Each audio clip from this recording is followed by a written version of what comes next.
back in that bag again. Whoa.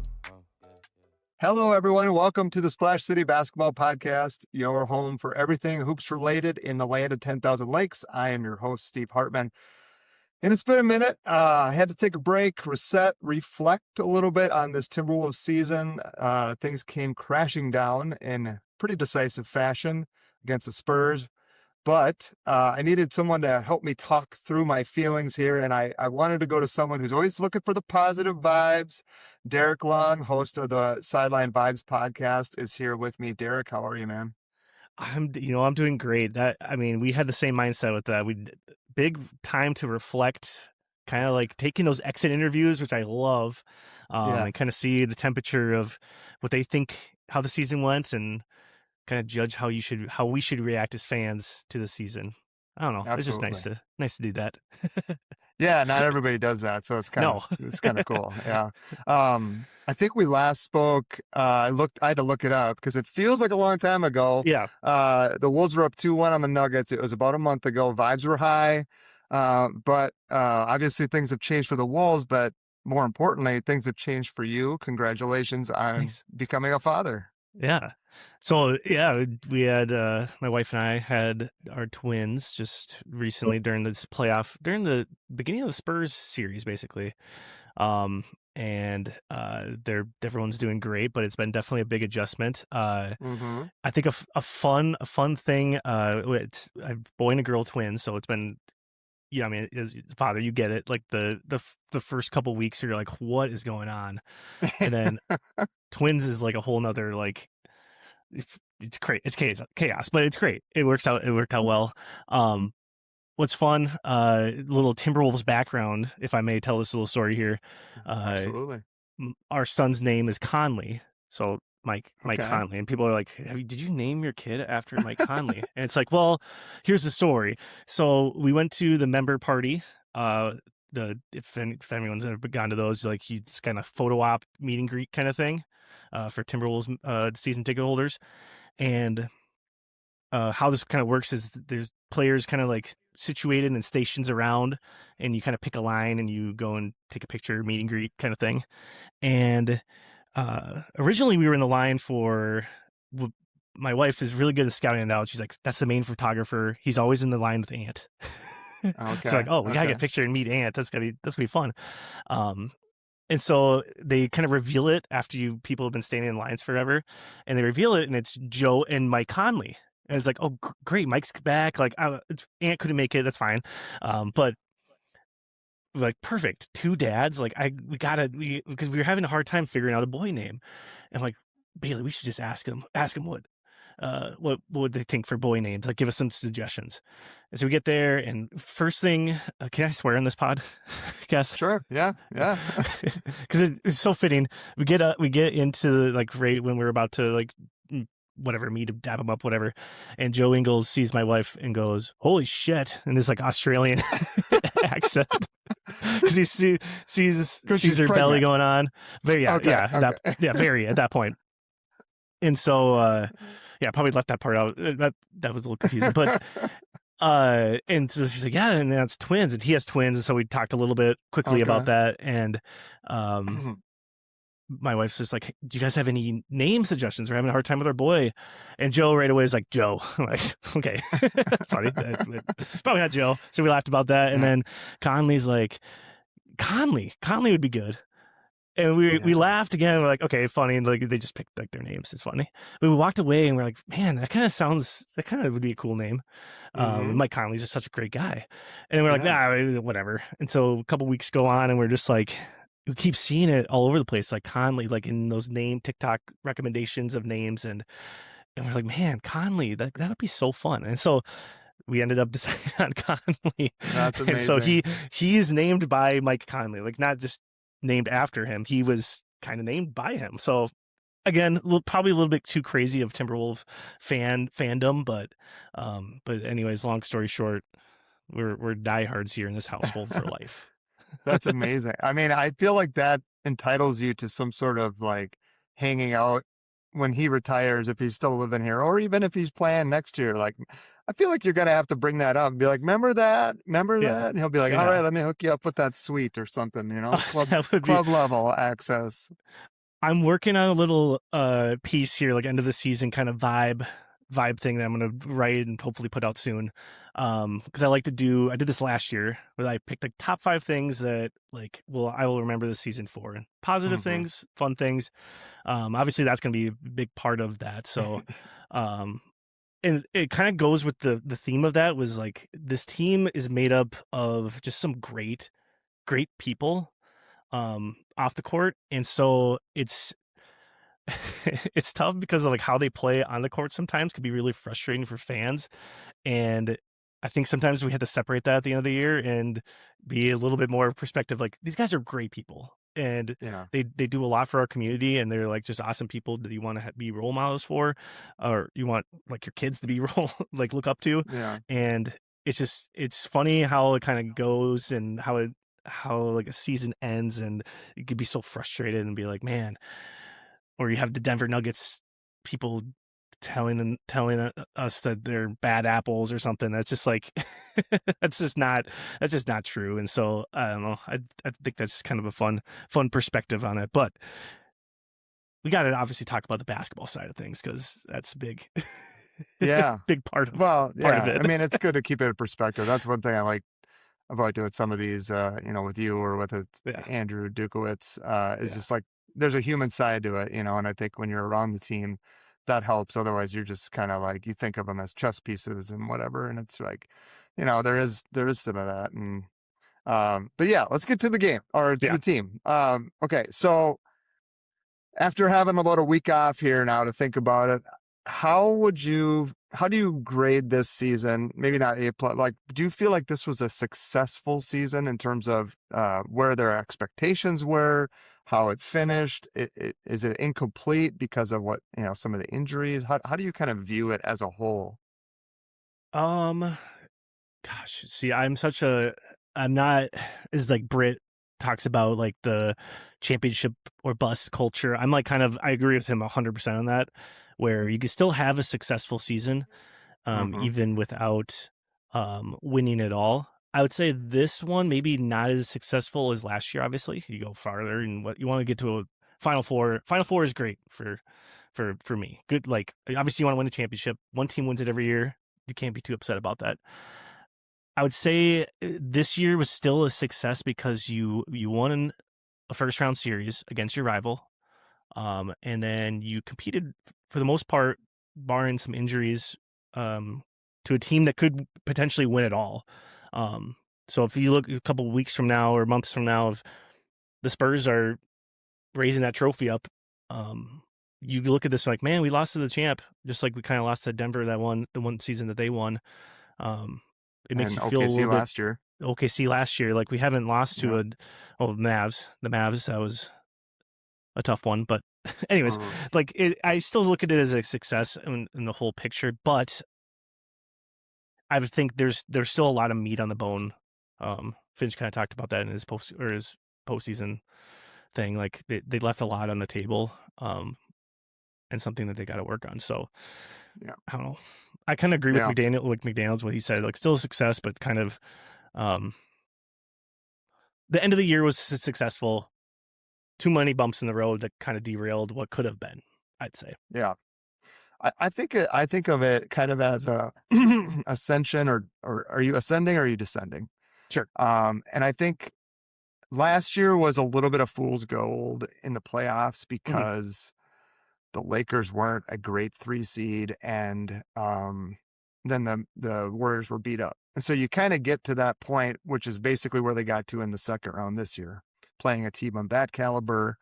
I think the way I kind of viewed the season was the promises, the expectations, this maturity that they keep talking about, this championship habits, they keep talking about it. When is it going to show up? Because you're getting close to the prime years now of some of your core guys. This was kind of the whole reason they had Mike and Joe around, and Slow-Mo and Rudy are supposed to be these professionals, but you're not seeing that. And so I look at the team like the Spurs and OKC, and they have that with younger guys. So I'm starting to feel like you just either have that mentality of we don't take days off in January. We just come out and compete. Because that is a habit that now we have in the playoffs where we just play hard. So I don't know. I'm kind of I think winning a playoff series is great. I think if Ant and Io and Dante are all healthy, do we have a chance? For sure. So it's a little bit incomplete from my end. I'm just disappointed that they haven't seemed to matured Yeah. in that effort level, consistent effort level that I think you're going to need to beat these other two teams in the West. Like they just play at another level and another intensity level all year or most of the year, and they're ready when it matters. Yeah. I agree. I agree with that 100. I think the biggest thing that they need to just improve on is that maturity aspect of it. And they talked about it this last week here. And you look at the Spurs and the Thunder, and they're younger. Spurs are significantly younger than the Wolves, and people go, okay, well, how are they more mature with handling things? But you got to kind of look at their like infrastructure that they have too. It's like Popovich is still like around. After game one, they talked about how Pop came in and just kind of ripped him apart in the film session. Like, Yeah. he still has his fingerprints on everything, and he helps Johnson a lot.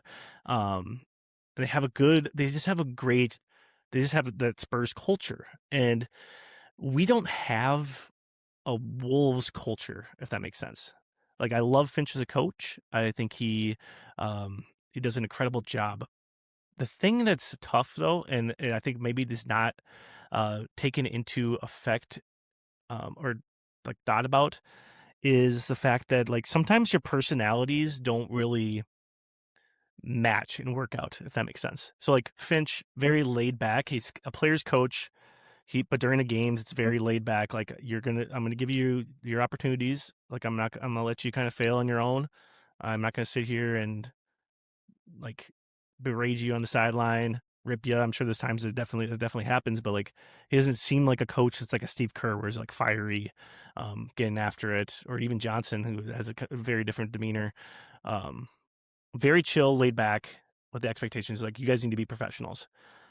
And then our core group of guys are also very chill and laid back, and so it could lead to like a bad combo where we have letdown situations like that. It could be a combination of that, and also just like the fact that we've made it to 2 straight Western Conference Finals, and they told us all year that they could just do it again when they're bored of the regular season. They said it all year, bored of the regular season, flip the switch. They lied about it. Then they realized, oh man, the Spurs are actually pretty good. Right. That's the thing, right? Like if you're the 3 seed or the 6 seed, doesn't matter. Like you're going to run up to the same team anyway. So in some ways I get that, but I also think, culture is a part of it. I like that you mentioned that, because I think that's real. I think there was like some chatter about like, why is KG not at these games? Look at all these Spurs. Duncan's still there, and David Robinson still comes. So like, there's some of that too. I think the other part is they have 3 guys drafted in the top 4. Harper, Castle, and Wemby are all-time talents. But I don't think it's a talent issue. But I think part of it is the guys. So like, if your leadership is Ant and Jaden and Nas, that's Julius was not a leader on this team in a positive way. It didn't appear to be. And Rudy, I don't think they take him seriously enough because of his struggles offensively. I just don't think they look at him as like, we're going to follow his lead, because he is the one that typically would be like professional plays defense kind of consistently, is always in the right spot. He doesn't really take time off on defense. But I just don't know that these guys look at him as like, oh yeah, we should follow what Rudy's doing because he's doing it so well at a high level, So they're kind of missing that. I don't, my kind of, we can talk about this later, but like, I'm thinking next year you'll probably try to trade Randall and Nas slides into the starting role, but then you're still in the same group that hasn't quite figured out this quote unquote maturity, this championship habit type thing. And I don't know where that's going to come from. Yeah. I think it's something that just like you gotta just do it. And if you don't do it, like if you don't grow up and mature, I hate to use the word grow up because it's like they're grown men. Like it's Right. but Right. it really is like handling your business and taking care of business and like taking your job more seriously in the fact that the product Mm-hmm. of work throughout the season. I love that Ant said it right away because that kind of sets the tone for the entire offseason. Whereas last year it was it seemed like we just have to work on skill stuff to get better. And they did those Mm-hmm. things. And so every year Ant says, this is what I want to work on. So is this what they're going to be working on this offseason? And like Nas touched on it in the fact that he said like I can't remember the exact quote, but he said something about how their moodiness, but it's like they don't feel like they can kind of hold each other accountable. Like they kind of like become a shell. And like Mm-hmm. in my coaching experience, we've had teams like that in the past, and there's nothing. It feels helpless because you're like, man, like you just want to bring them into a room and just be like, all right, let's all hash this out. Like just talk about it. But like I don't know if those things have happened where they still probably have a lot of things that bug each other about each other, but they're still friends. So they're nice. They're so nice. And they're Right. good guys, and so maybe it's hard for them to like bring up those things that kind of have bothered them, and it impacts their Right. effort level when things are going bad. They go real bad.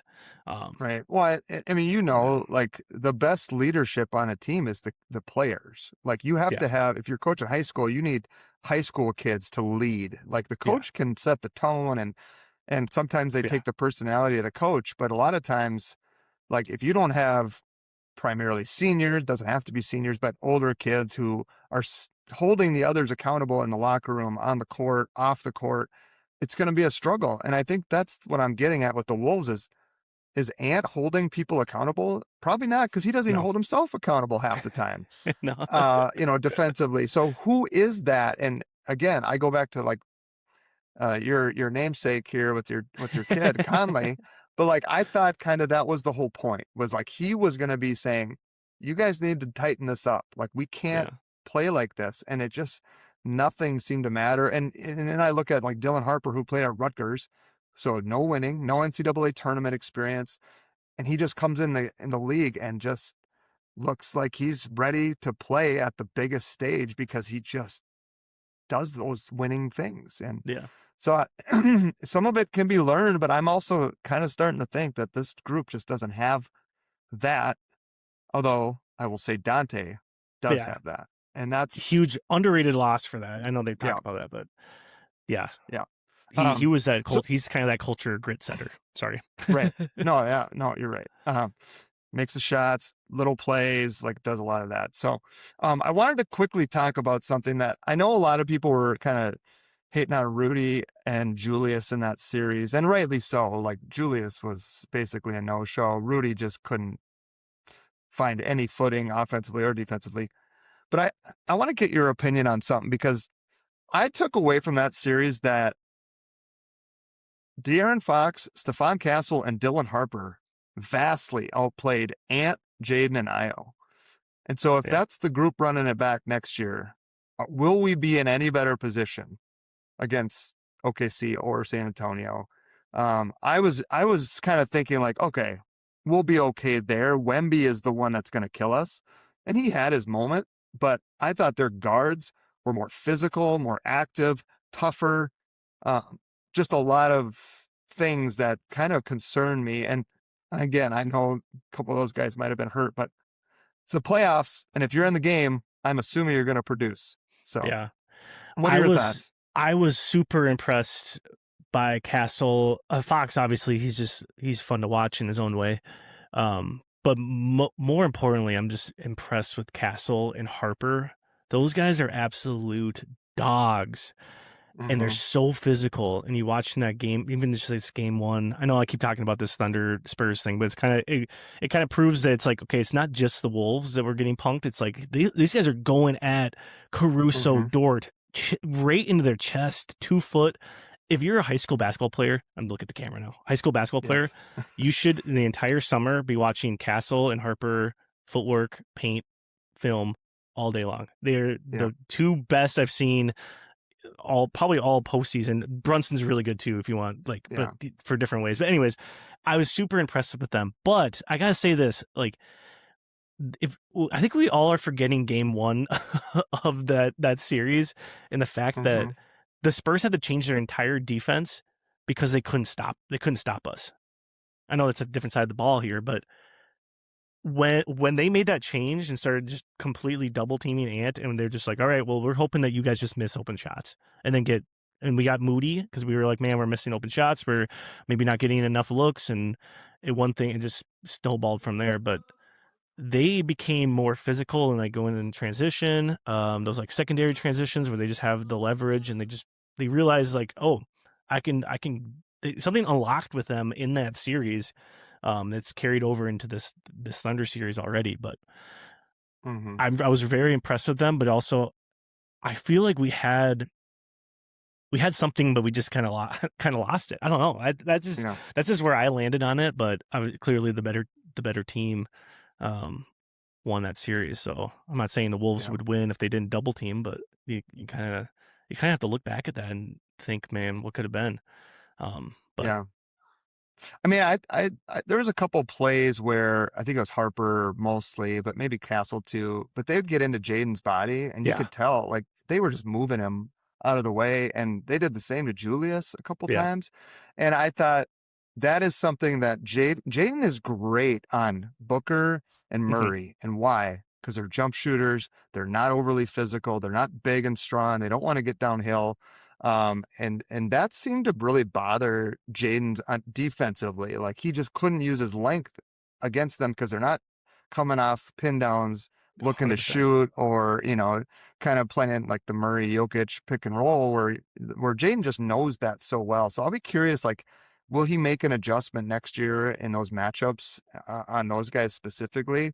I think you brought up this as well, though, attacking the paint, right? Like the Wolves game one, they left game one saying, we're going to continue to do it. We're not going to stop. Wemby's going to have to block that many. And they did. They completely stopped. Yeah. And I didn't understand it. And I'm still mad about it because I felt like we let Wemby off the hook by doing that because it took a lot out of him.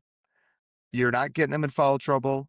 And there is a emotional thing that happens. I think Randall might have had one in game 6 where he dunked it on Wemby, or somebody did. Io maybe. It was off the double. Io straight line drive, and he dunked it. And I'm like, more of that, please. Like, you cannot pull up on an 8 or 10 foot floater and shoot it over Wemby. You're either dunking it and breaking his hand on the rim, or you're kicking it out.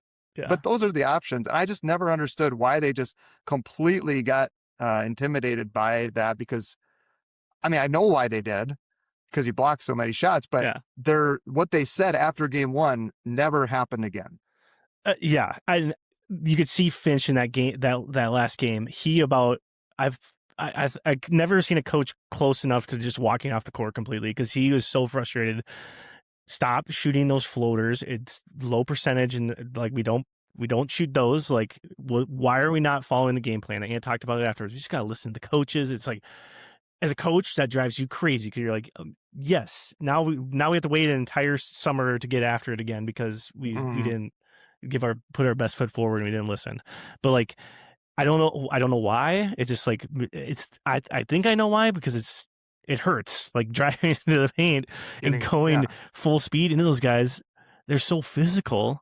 And they just kind of wore us down that way. And it's impressive that a young team, like, that's credit to Harper and Castle. Like, kind of like we said with Jaden, I completely didn't even answer your question with, they were just more physical when they got in the paint, and we just got done playing the Nuggets, which were not physical in the paint. And so we used our physicality to try to bully them, and then they just didn't react to it.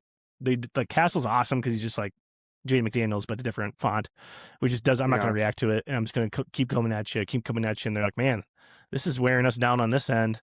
Now we're going to do it on the other end. Now my body's banged up. It's like, you can't just keep doing that over and over and over again. They took a gamble on that, and it was a good gamble. But yeah, the physicality part of it. I did say this. I think I tweeted this this is one thing I hate to be critical of coaching because it's like everyone has their own philosophy thing, and the NBA coach is incredible. Finch is an incredible coach, incredible mind, a million times smarter than I am, and so this is going to sound like I am coaching from the couch, but I think our team is not set up like we don't have the personnel to do what they are trying to do, where they want to be like a strong point of attack defense, pick them up at half court, maybe even past half court a little bit, pick them up in the back court, and like really get up and try to challenge versus and then deny everywhere else. Kind of, we don't give up a lot of threes unless it's like a guy that gets really deep, and then we have to overhelp, and then it's a kick out three. And so like we give up too many straight line drives because we're so up and guarding, and if they get past us, then it's just like they can get wherever they want. I would love to see the Wolves try like a kind of because we have so much length. We have so much length and athleticism in that way, but we're not a very like shifty, dynamic team that side to side. If that makes sense, like Jaden's our best defender, but he's not a like shifty side to side guy. He's just like a super physical, like I'm gonna cut you off, athletic, right length guy. So it'd be interesting to see if they kind of change that in the summer. But I think Finch is pretty like adamant because he probably watched the Pacers. And who's their team that we need to beat? The Thunder. Okay, what do the Pacers do? They get up and guard the crap out of you, but they have a lot more guys that can like kind of do that. I don't know. Tell me if I'm wrong or like again. I'm throwing it out there. That's just one thing that's bugged me about the Wolves. Yeah. This whole season. No, I think you're right. I think there's more of that kind of just. I don't know. He likes the big long wings. You know, TJ is like that, right? But you know. This is just going to be me, I feel like, stereotyping on who it is, but it's like Jose Alvarado. It's TJ McConnell. It's, you need a bench guy. I would love Alex Caruso, man. Give me Alex Caruso any day of the week. I want that guy on my team. And he is that guy, like championship, pedigree and does little things and won't bitch and moan if he doesn't get the ball or get shots. Yeah. He's guarding Wemby. You talking about coaching things like, Hartenstein hardly play. Hartenstein did the Rudy thing in game one. I know we could probably just do a pod on game one of the Spurs Thunder game because it was so amazing. It's so awesome. But like they went super small, guarded Wemby with Caruso and Dort and those guys and pulled shooting, right? And Caruso hits a bunch of threes. And like, so this whole Randall Gobert experiment, as much as Tim Conley says he didn't build the team to beat the Nuggets, that's why Rudy's there. Yeah. And now there's this whole other beast, and that Randall Gobert pairing, I don't think will work going forward. I don't know what they can do financially and with the roster, but I just feel like these quicker, smaller. I mean, what was their largest player besides Cornette and Wemby? It was 6'7", Carter Bryant, right? Champagne's not big. I mean, they're all like 6'4" to 6'7". Yeah. Super athletic, strong. Yeah. Can, mostly like can do multiple things, get to the rim and shoot. So they just have this like collection of dudes like that. And I think you're right. Like we definitely were not, Jaden will pick up Jamal Murray full court all day long. He will wear him out, and he couldn't do that against Castle. No. Io didn't seem to be able to, I don't know if it was health or if he just isn't, he's just, I like Io. I want him, I'd like him to be the starting point guard next year, but these guys were just a little bit, they just got a little more juice than we did. And they got downhill. There was also a couple talking about coaching things. I don't know if this is coaching or execution, but we were like chasing over screens by half court. And I'm like, why are we doing that? We do that. He's not that's pulling kind of up. That's 100% what I've been talking. Like that was just kind of what I've been talking about. I've seen it all year. It drives me crazy because Jaden, it's a coaching thing where it's like we want to go over every screen. I'm guessing it is because Jaden goes over every single screen, no matter what. And unless it's just Jaden doing his own thing, when he picks up at half court and they set a screen and he goes over it, it just becomes a 2-on-1 downhill, and you have to overhelp, and it's a kick out, and it's just dominoes going downhill, and it's. If you have a Castle and a Harper who are super physical and they play off of 2 feet in the paint, it's game over. There's nothing you could do.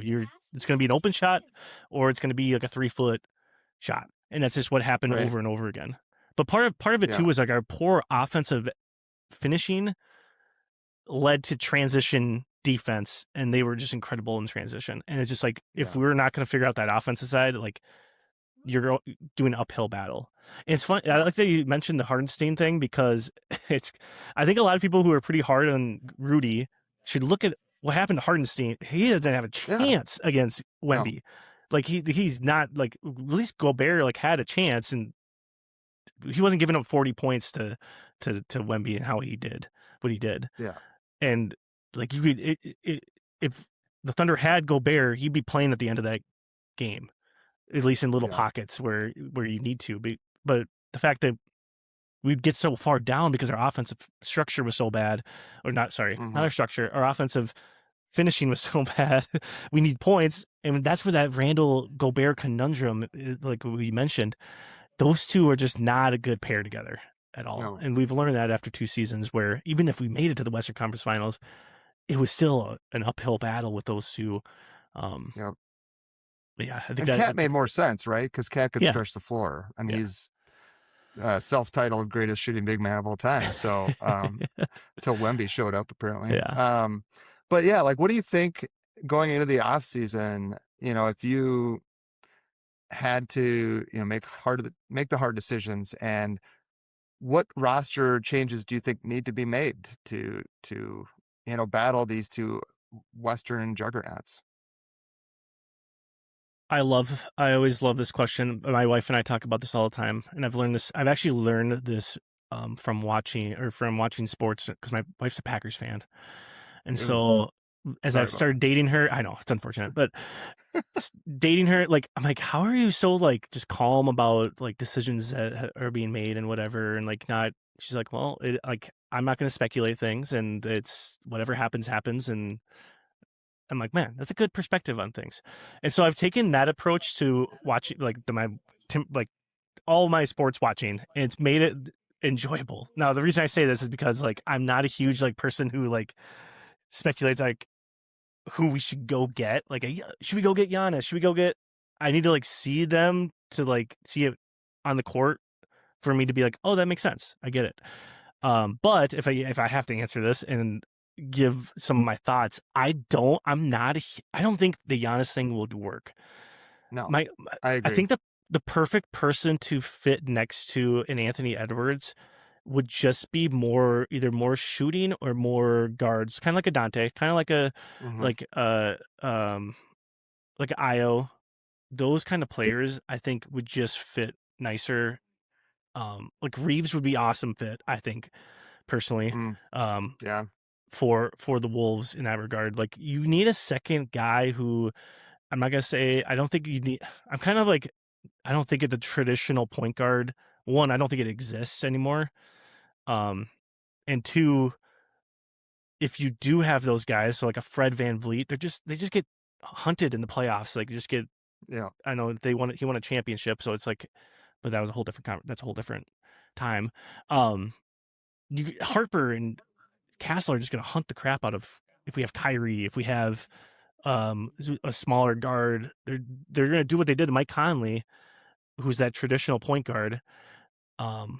I think we just need a second fiddle who's just like able to score at all 3 levels. Can Jaden be that guy? I think he can. He saw glimpses of it. It just that moodiness got in the way of a lot of things. So one thing's for sure, I just don't think. I think if they have an opportunity to move from Randall, I bet that's going to happen. Again, I hate to like, I hate to be like, this guy needs to be traded because he's a nice guy, and he's not going to see this, but obviously, or maybe, well, we could. But like I'm not saying he's like a bad Julius person. Randle just slid in my DMs. Yeah, like what the heck? He doesn't say anything about anyone else's comments on him, but he just goes at the Splash City pod. Yeah. But like, we would love to have you, Julius. I would love to talk to Julius Randle about anything. Yeah. Yeah. No, I'm with you though. I mean, it's more fit, right? Like, it's not like this specific player, but like, I agree. Like, I think that pairing doesn't work. I think Nas is ready. Like, I don't know if Yeah. Finch wasn't quite ready to let him start, but I think to me, he was our second best player in the playoffs, and he wasn't 100%. And I loved his effort, He's and awesome. his shot making is crazy.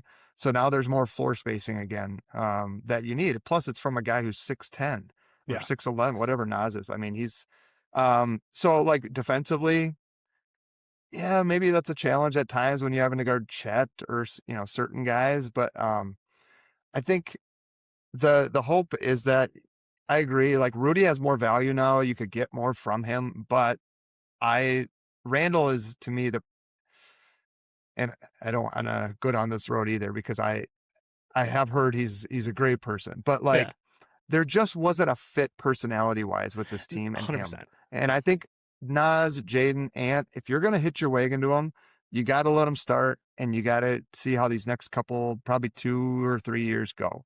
And those are your guys, and you build around that. I think Io could slide into the point guard spot for now. I like that he gets downhill and he doesn't need volume shots. Like, he can be a facilitator. He's big enough. But I think when you bring Nas into the starting lineup, now your bench gets thin. And so my thing is, I'm looking for lunch pail guys, dirty Yep. work, power forwards that can come in and play a 4 or 5. Like, I keep going back to this, but I look at Mitchell Robinson from the Knicks, right? Like, that's a Okay. guy. Can you get 10 and 8 from him, if, and maybe not 8, but 6, like, on a regular basis? And he's just always doing the right thing. The other one is, like you mentioned, point guard.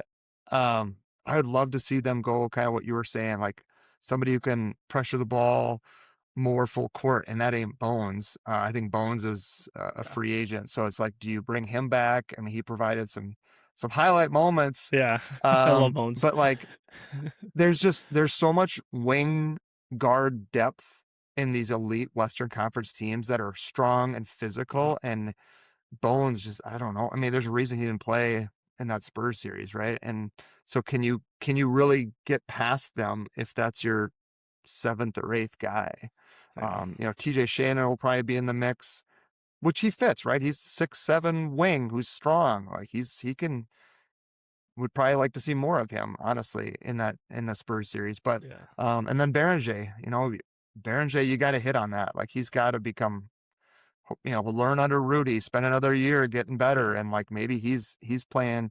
So I guess when I look at the roster, I'm like, can you get 20 and 10 from Berenger and whatever power forward you bring in? Yeah. Because there's your bench production on the inside, and then you just got to figure out the backup guard, which Conley made it sound like Dante is going to be back sometime next year, but Yeah. I don't know. Yeah. So. I just think we need to get a little bit more, like you said, lunch pail guys, physical guys. Like, if Dante is playing in this series, you put Dante Yes. right on that like wing area, and they can't double because he's just gonna catch and shoot all day, or catch an attack and make the right decision. Like, Io had his health, like, he just wasn't 100%. If he was 100%, I don't know what would happen. You at least go maybe one more game. But like you said, it's gonna be interesting to see kind of how I like Jaden at the 4 sometimes too. Like, even if you can't find that like power forward, that kind of like that lunch pail guy that we need. I 100% agree with you.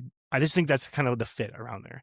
I'm not the big like we need like another physical, like, where is this physical Mike Conley version type of person out there? And I think like that's been kind of misunderstood, is like, we need this traditional point guard who's just going to run the offense, so Ant's off the ball and not getting the ball. I think it kind of defeats the purpose of, like, Ant's so good because he can get the ball and start your whole offense, and the whole defense has to set up to stop him. Like, the Spurs literally had to be like, we have one of the best defenses in the league, and we cannot stop this guy.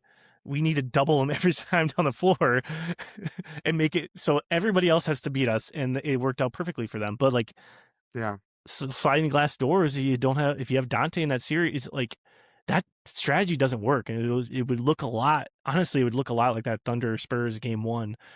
If you just have one or two more guys who can just kind of add. So I don't know. there's a lot more smart. This is again, I hate speculating. I don't know. All the guys have forgotten more than I've learned about basketball who are making these decisions. So they're going to make the right decisions. And if not, then it's just a reset. And I don't think we should go full reset though. So I like the core that we have, the young guys. I'm excited about Yon. Tej made a huge jump in this playoffs, obviously. I like his work ethic. He's a great kid. Yeah, I don't know. I think you kind of take what you can and see what you can kind of build from there. But they kind of made it seem Conley kind of made it seem like they don't want to blow it up, which is No. I like that because I like this group. I also don't think they can like like the way they don't have any picks, they don't have any kind of flexibility really, that's where it's like, can you flip Julius for someone who's maybe not a starter but gonna be a better fit, and then can you get another pick down the road or something just to try to find something. On the point guard thing, I agree, like Ant's greatest thing is he has the ball, right? But I felt like that defense that the Spurs played against them and the Nuggets tried to, but OKC would do the same thing. We don't move the ball quick enough when he does get off of it. And so like, I kept thinking like, why don't they have someone else bring the ball up and get Ant coming on pin downs and then they tried to do some like zoom actions where he's kind of coming from the wing. And I think that's where like, do you trust someone else to bring the ball up, facilitate, and get that action where he's still getting the ball first? It's just that he doesn't have to expend the energy bringing the ball up because in my mind, he's a shooting guard. Like he's a 2 guard. He is not a guy. I think I forget. It might have been Dan Moore's podcast I was listening to. He started technically as point guard all year and his assists went down from last season. Yeah. And I don't think that's what anybody wants. Like he's just not the guy that's going to distribute a lot. He'll get off the double team and he makes that decision pretty well, I think, for the most part. But like when teams do that to us, we weren't making them pay enough. And I don't know if that's so much him off the ball, or like, yeah, sure. You want to invite double teams, right? Like the NBA has always been like Shaq. We got Shaq, so everyone's going to have to double team and now everything's easier for everyone else. But I don't know that it really felt easier for us, and maybe that's more because we made it look harder than it was, in my opinion. You had 2 guys who couldn't really do anything, with the ball in their hands, Rudy and Julius out there a lot, and that's why the offense looked so much better when Nas was out there. But yeah, to your point, like Dante's out there, maybe it's a completely different thing. I just I felt like a lot of times, that's why I brought up that IO play where he cut down through the lane and dunked, because I'm like, that's the play that if you're doing this to the Spurs or the Thunder, that's what they do. Yeah. J-Dub would hammer that thing. Yeah. And we were kind of like, well, we're just going to shoot threes and hope that things work out. And I kept waiting for them to like drive it off the double, drive it, and then pitch it out versus just kind of stand and so I don't know. There is no traditional point guard anymore, but no. I feel like there's got to be somebody else that can kind of get us. I mean, Mike Conley had great minutes in this series. I mean, I know you love Mike Conley, so I don't have to tell you, but he had like the best plus minus in the whole playoffs for the Wolves. Exactly. He was awesome. And because he's unselfish and he moves the ball, and he will take an open 3 and hit it, and that's all we really need, more of guys like that. So I'm hopeful that IO can be that though next year. I think a couple things. One thing is really telling. This game 1 against the Thunder. I don't know, they might make an adjustment, but they never double teamed SGA like they did Ant. So what does that tell us? That it could be a combination of things. They're 2 through whatever is better, or they were more unable to stop what Ant was going to do versus what SGA is going to do, if that makes sense. The Spurs kind of do what I think a lot of teams have not done against the Thunder, and it's just like let them shoot these open threes. Like statistically, they're not going to be able to keep up versus like trying to do too much and they get backdoor cuts and all this stuff. And SGA just goes to the line a bunch of times, just like play the gaps really hard on SGA, make him kick it out every single time, and you're just going to go from there. And they have the guys to do it because they're very athletic and strong. Right. I think with Ant and the assist thing, we actually made a video about this earlier in the year. A lot of his like passing, this is, I think, his best playmaking year, which just sounds crazy because hockey assists and stuff. Those hockey assists, like he makes the right decision every single time down the court because he's seen every single coverage. And if teams are going to send hard double, he's just going to find the open guy, and it's like hopefully from there. Our guys who would get the ball were not making the right decision every single time. And so I think that was the biggest problem. And I think why it has become a conversation. It's like, we need somebody who can facilitate things. Okay, but what is that going to look like? It's going to be Ant coming off of a down, like a zoom action still. Like, he's still going to get the ball. He was still they were still doing those things. It's just that I think this is just my subliminal mind thinking. I think he just hates the fact that, okay, every time down the court, I'm just going to get doubled and I got to pass the ball. And so he's like, I want somebody who's going to be able to bring the ball up the floor so I don't have to do that. And I want to be able to score. And it frustrates him because he wants to be able to score and make an impact. But even though he's making the right decision, because he's mentioned this before, it's like, I don't want to have to do that every single time. But if you do that, we get an open we got open shots literally every possession because they would just double and we just throw it to them, but they have an alien in the paint that made it difficult for us to score even open shots. And so as basketball thinking, it's like, okay, their process is there. We probably just don't have the right mindset and the right maybe skill level personnel outside of that to do that. So I don't know. If we just had Ant off the ball the entire series, he wouldn't get the ball. Like, he'd be using so much energy to like come off of these screens, and they're physical with him, grabbing them, and they run that free throw pin action where he's just getting bear hugged because they just don't call that in the playoffs, which is fine. And he has to use so much energy to get off the ball. And at that point, okay, what's happening there? We have a pick and roll coming. Yeah. What are they going to do off the pick and roll? They're going to double. What is Ant not going to do? He's not going to throw it to Rudy because he just refuses to throw it to Rudy Gobert. And if you just threw it to Rudy Gobert, you probably have a little bit more success, but he just doesn't do it. But I don't know. That's a whole different conversation. Right. And so it's a personnel thing. Yeah. Yeah. Watching Jared Allen last night, or for Cleveland the last couple games too, I'm just like, this guy can catch the ball, he can make free throws, and he's still a rim protector. Like, he's not as good as Rudy, but he's pretty good. Yeah, like, I guess just to kind of put a bow on it, I think what I'm thinking about with that is like, Caruso, I think he took 13 threes last night, or maybe more than that, or 2 nights ago.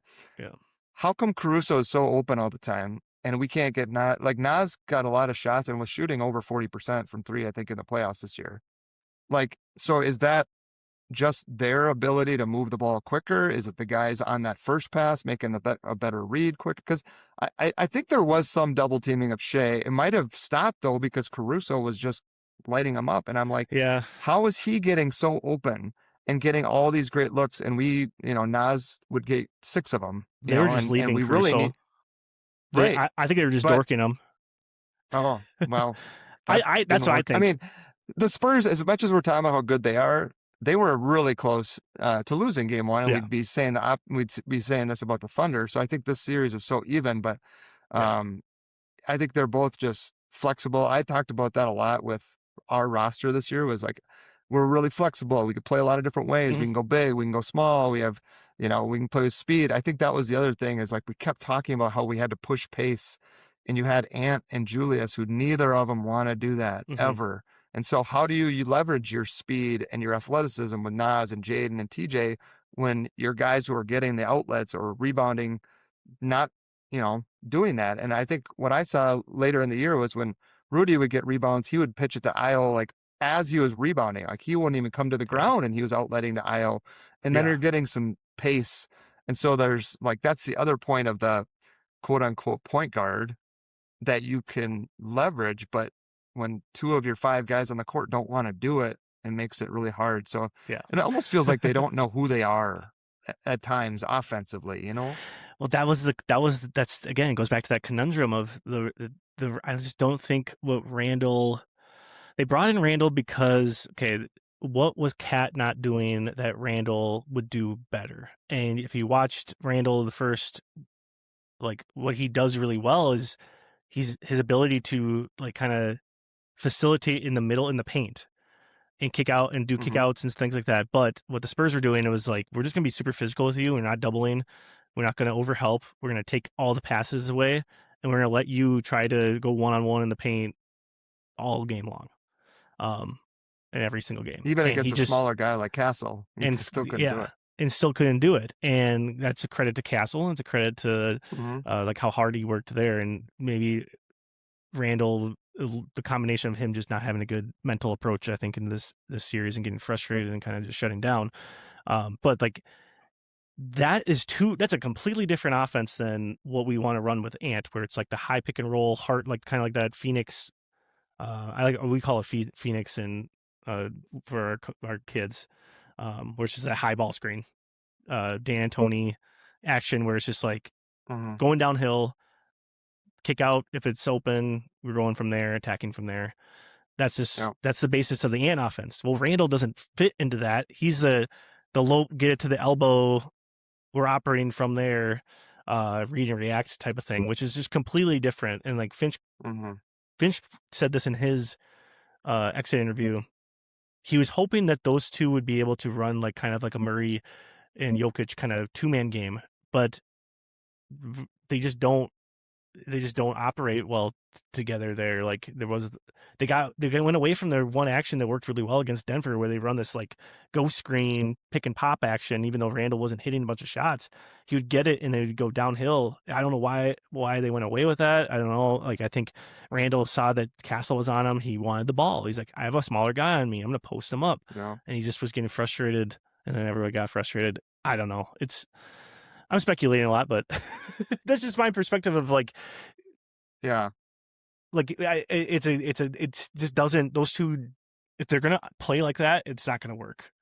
If they're but well, and okay, so next year, let's just throw this out there, hypothetical, and that's Ant and Nas instead, and you pick and pop with him, and you have Rudy in the dunker spot. That is a completely different dynamic. Right there than what they currently have. That works every time. That'd be terrifying. You saw like the lineups that were Randall, when Reed and Gobert were on the floor together were the best lineups that we had.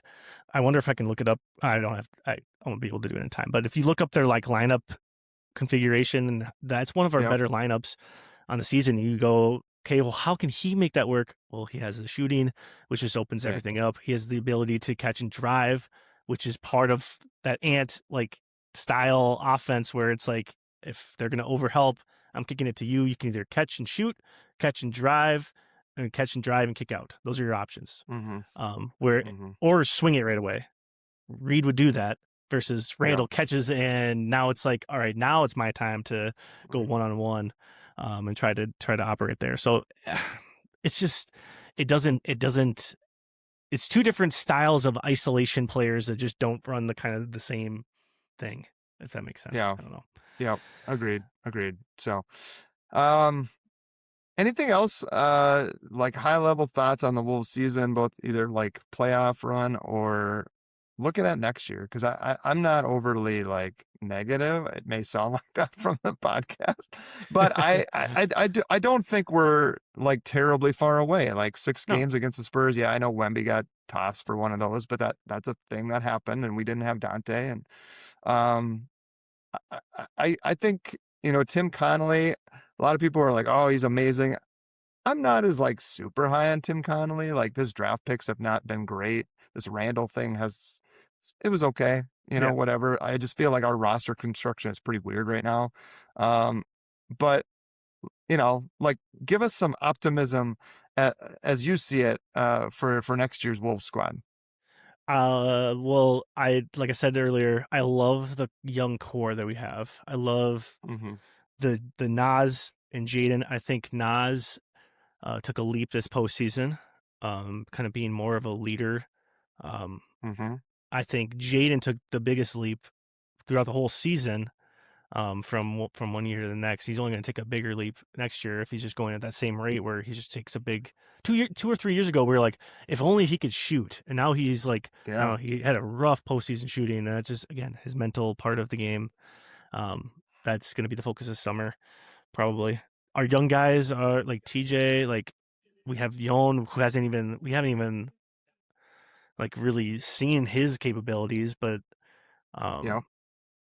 I'm excited. This young core is something to build around, and they kind of this like a 2 timeline thing. I hate to say that because it's like you look at the Warriors and they were trying to do that and it just didn't work out. It's a little bit different because they're 2 timelines. Their best players were the older guys, older ones. Versus we're trying to find these like bridge players that are going to help Ant. You want this as a Wolves fan.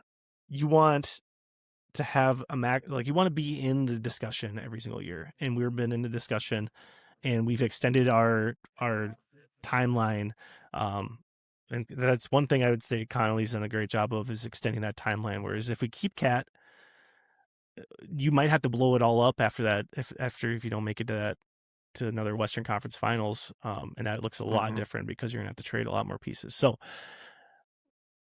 I don't know. I'm very optimistic just because I believe Anthony Edwards is top 5 player easily, and I think if you just make a couple tweaks, you could see yourself competing against.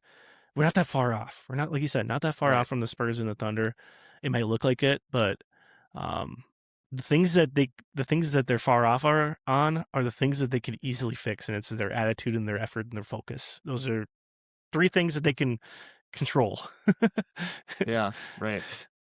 Yeah, and Ant wasn't healthy. Like that's a real thing. Like he didn't attack the rim like he used to, and there was plays that Castle made where I'm like, man, I remember when Ant used to do that, and it's just reality of how this season ended. But yeah, if we have Dante, we're going at least 7 games. Yeah, probably. I mean, Io was hurt too. Like we were just really in a bad spot going into that series, and so the fact that I went 6, I was pretty pleased with. And what do they say? More bites at the apple. That's what the Wolves brass always says. Like, I mean, Wemby hits the deck a lot, and I don't want him to get hurt ever. But like, he's 7'4", and guys that size, Yao Ming had foot problems. Like that kind of is a thing. So if next year he gets hurt, you got an opportunity, and you can't waste it because you're like, well, we can't beat OKC and we can't beat San Antonio. You can. No. It just, things need to fall like that. That just happens in the NBA playoffs. So we got to stay close. As long as we have Ant, I think we're going to be in that mix. That's what I would say. Certainly feel better than the Nuggets fans right now, don't we? I mean, like, or Pistons fans, like you were 1 seed and you almost lost to the 8th seed, and then you just got beat. Yeah. It could be a lot worse situations. So I think we're all right. So, well, I'm glad we could have this little vet session. We can have a little decompress from the season. I appreciate you coming on again, Derek. You mentioned some things you were going to put out here in the next couple of weeks. Tell everybody about that. Yeah, so I'm working on a little piece where I do like top 5 things that kind of I will remember from the season. I started doing this just kind of like a personal thing because I want to like look back when I'm older and be like, or if my children are like, hey, tell us about the Timberwolves back in the day. And it's like that Vince McMahon meme, man, they're special.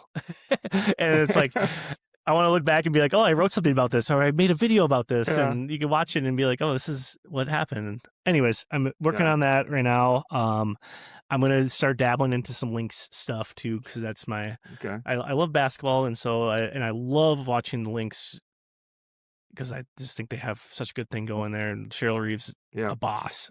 I love her approach to things. And so, I'll do a lot of that. Other than that, it's just kind of taking care of.